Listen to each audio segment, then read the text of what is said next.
ఉగ్ర కుక్కల దాడి జమ్మూ కాశ్మీర్లో Pahalgam tourist area. Indian army డ్రెస్సుల్లో వచ్చారు ఉగ్ర కుక్కలు 7 మంది. ఎంత ఘోరంగా నీచంగా ప్రవర్తించారంటే ఐడి కార్డ్స్ చెక్ చేశారు. అనుమానంగా ఉన్న వాళ్ళకి అందరికీ ఆల్మోస్ట్ ప్యాంటు విప్పారు. ముస్లిం అయితే సున్నతి చేయించుకొని ఉంటారు. ఇలా సున్నతి చేయించుకున్న వాళ్ళని వదిలేశారు.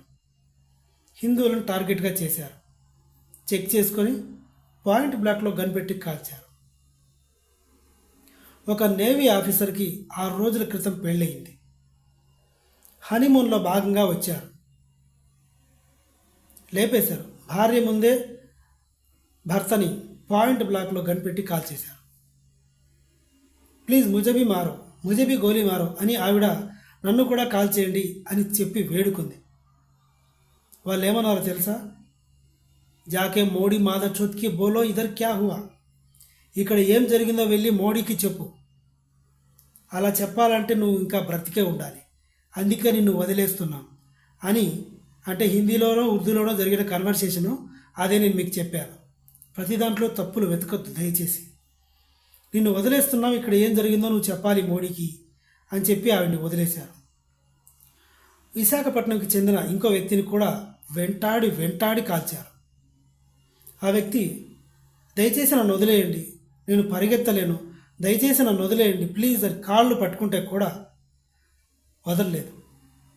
తప్పించుకోవడంలో భాగంగా పరిగెత్తితే 2 ఉగ్రవాదులు అతన్ని వెంటపడ్డారు. పరిగెత్తించి కింద పడేసి గొంతు మీద కాలు వేసి కదలొద్దు, డోంట్ మూవ్ అని చెప్పి ఇక్కడ AK-47 గన్ పెట్టి కాల్చేశారు. ఇంత ఘోరంగా చేశారు. పాకిస్తాన్ అనుబంధ సంస్థ TRF వాళ్ళే ప్రకటించుకున్నారు మేమే చేశామని. కానీ చాలా బాధగా ఉంది అంటూ కన్నీరు కార్చారు పాకిస్తాన్ ప్రభుత్వం. కాశ్మీర్ ఎప్పటికీ సేఫ్టీ కాదు. కాశ్మీర్లో ఉగ్రవాదులు పబ్లిక్లోనే తిరుగుతున్నారు, కానీ తెలియదు. కాశ్మీరీ ఆర్మీ ఎంప్లాయీస్లో కొంతమంది ఉగ్రవాదులు కుక్కలకి సపోర్ట్ చేసేవాళ్ళు ఉన్నారు. అలా సపోర్ట్ చేసేవాళ్ళు ఉన్నారు కాబట్టే వాళ్ళ సపోర్ట్తో సేమ్ ఆర్మీ వాళ్ళ యూనిఫాము ఎలా ఉంటుంది, ఏ సైజులో